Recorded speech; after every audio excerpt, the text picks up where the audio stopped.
안녕하십니까. 전종희 목사입니다. 7월 26일 금요일 매일 성경 묵상입니다.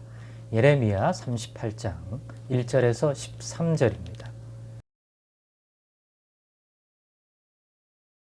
mat단의 아들 스바냐와 바술의 아들 그다랴와 셀레마의 아들 유갈과 말기야의 아들 바술이 예레미야가 모든 백성에게 이르는 말을 들은즉 이르기를 여호와께서 이와 같이 말씀하시되 이성에 머무는 자는 칼과 기근과 전염병에 죽으리라. 그러나 갈대아인에게 항복하는 자는 살리니 그는 노량물을 어둠같이 자기의 목숨을 건지리라. 여호와께서 이와 같이 말씀하시니라. 이성이 반드시 바벨론의 왕의 군대의 손에 넘어가리니 그가 차지하리라 하셨다 하는지라. 이에 그 고관들이 왕께 아뢰되 이 사람이 백성의 평안을 구하지 아니하고 재난을 구하오니 청하건대 이 사람을 죽이소서. 그가 이같이 말하여 이성에 남은 군사의 손과 모든 백성의 손을 약하게 하나이다. 시드기야 왕이 이르되 보라 그가 너희 손 안에 있느니라. 왕은 조금도 너희를 거스를 수 없느니라 하는지라. 그들이 예레미야를 끌어다가 감옥 뜰에 있는 왕의 아들 말기야의 구덩이에 던져 놓을 때 예레미야를 줄로 달아내렸는데 그 구덩이에는 물이 없고 진창뿐이므로 예레미야가 진창 속에 빠졌더라. 왕궁 넷이 구스인 에벳멜렉이 그들이 예레미야를 구덩이에 던져 넣었음을 들으니라. 그때 왕이 베냐민 문에 앉았더니 에벳멜렉이 왕궁에서 나와 왕께 아뢰어 이르되 내 주 왕이여 저 사람들이 선지자 예레미야에게 행한 모든 일은 악하니이다. 성중에 떡이 떨어졌거늘 그들이 그를 구덩이에 던져 넣었으니 그가 거기에서 굶어 죽으리이다 하니 왕이 구스 사람 에벳멜렉에게 명령하여 이르되 너는 여기서 30명을 데리고 가서 선지자 예레미야가 죽기 전에 그를 구덩이에서 끌어내라. 에벳멜렉이 사람들을 데리고 왕궁 곳간 및 방에 들어가서 거기에서 헝겊과 낡은 옷을 가져다가 그것을 구덩이에 있는 예레미야에게 밧줄로 내리며 구스인 에벳멜렉이 예레미야에게 이르되 당신은 이 헝겊과 낡은 옷을 당신의 겨드랑이에 대고 줄을 그 아래에 대시오. 예레미야가 그대로 하매 그들이 줄로 예레미야를 구덩이에서 끌어낸지라. 예레미야가 시대뜰에 머무니라. 아멘.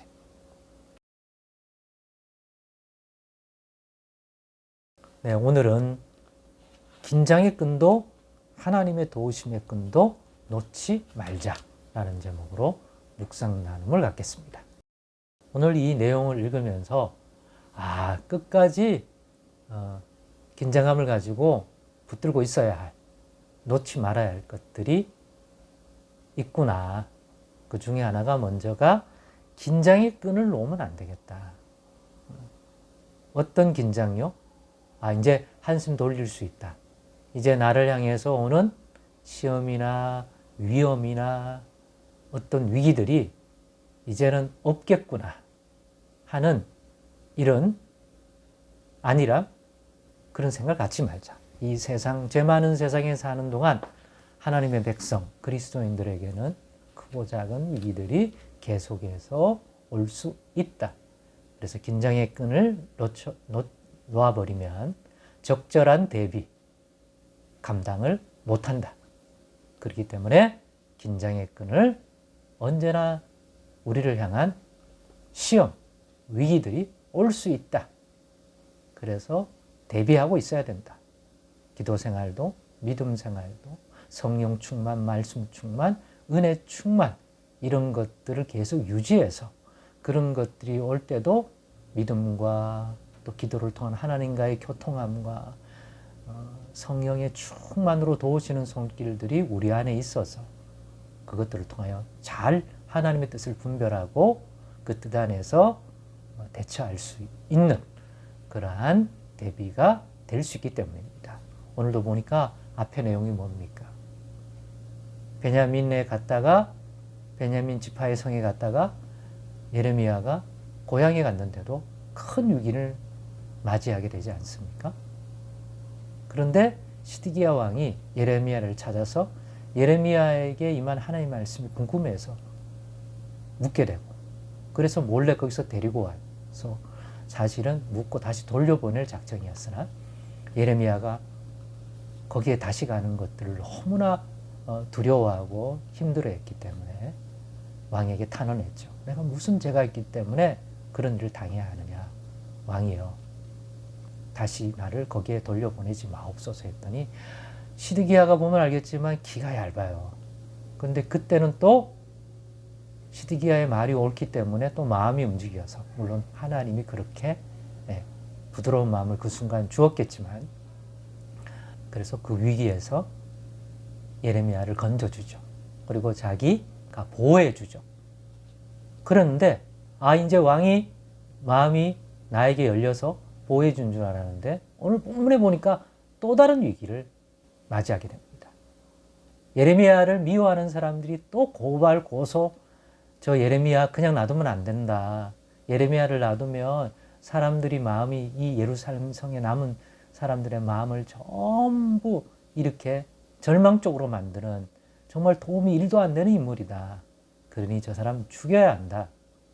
막 이렇게 들끓으니까 신하들이. 시드기야가 또 그 말을 들으니까 또 마음이 또 그쪽으로 움직여요. 나는 너희 생각을 거스를 생각이 없다. 너희 좋을 대로 해라.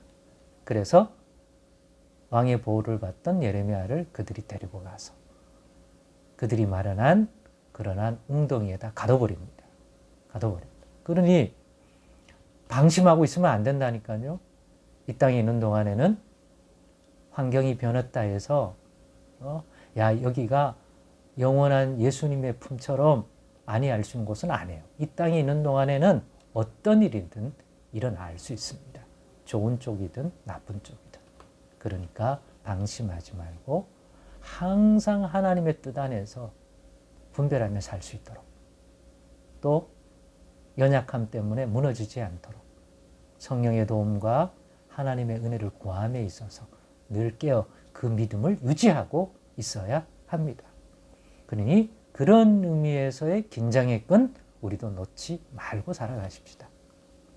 그러면 어떤 위기에도, 위기는 좋은 건 아니지만 적절하게 대처할 수 있는 그러한 마음, 또 믿음의 상태, 또 영적인 상태를 우리가 유지할 수 있을 것입니다. 두 번째는 그러면서도 하나님의 도우심의 끈도 끝까지 놓지 말자. 야, 하나님이 도와주셔서 한숨 덜은 줄 알았는데 이런 위기가 또 찾아왔구나. 야, 이제는 완전히 내 죽었구나. 시드기야가 나를 보호해주지 않는구나. 그런 줄 알았는데 어떻게 됐습니까?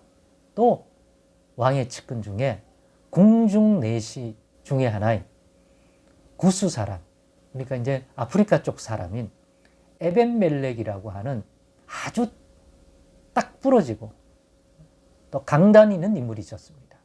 자기가 보기에 예레미야는 훌륭한 사람이고 나쁜 사람이 아닌데 저 사람들이 무고하게 악한 생각을 가지고 저렇게 했기 때문에 자기가 왕에게 말해서 왕이여 그건 옳은 일이 아니다 라고 이야기해야 되겠다는 마음을 먹었습니다.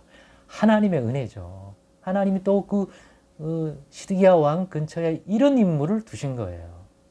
우연이 아니에요. 하나님이 다 이런 인물들을 사용하시는 거예요. 또 이 사람이 이렇게 얘기하니까 키가 얼마나 얇은지 시드기야 왕은 또 이 말 들어보니까 이게 맞아요. 그러니까 이 말 듣고 30명의 인력을 동원해서 거기서 예레미야 빼내오라고 또 이야기합니다. 그래서 거기서 건져냅니다. 시험과 위기에 대한 긴장의 끈도 놓지 말고 적어도 이 땅에 있는 동안에는 살아가고, 동시에 어려움을 당할 때 낙심하지 말고 아무리 힘들더라도 하나님의 도우심의 끈을 붙들자. 그런 의미에서 기도도 하고 말씀도 묵상하고 하나님을 더 깊이 알아가려 하고 성령의 충만을 달라고. 육신은 연약해 있으니까 약해질 수 있는데 성령의 위로와 역사를 통하여 또 이 고비를 넘어갈 수 있도록 붙들어 달라고. 하나님의 도움의 손길은 언제나 우리에게 주어줄 수 있다. 능히 하실 수 있다. 이런 믿음이 만들어내는 하나님의 도움을 바라는 끈도 놓지 말자.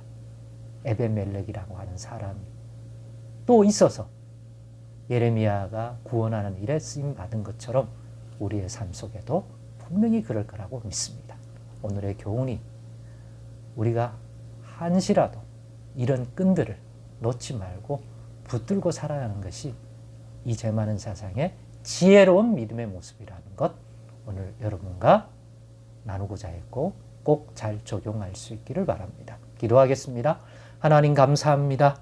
믿음의 끈, 소망의 끈, 긴장의 끈, 아니란 생각들을 늘 뒤로 물리치고 늘 깨어서 하나님의 뜻 안에서 살게 하여 주옵소서. 믿음 충만, 성령 충만, 예수 충만, 은혜 충만 늘 주시옵소서. 예수님의 이름으로 기도드리옵나이다. 아멘.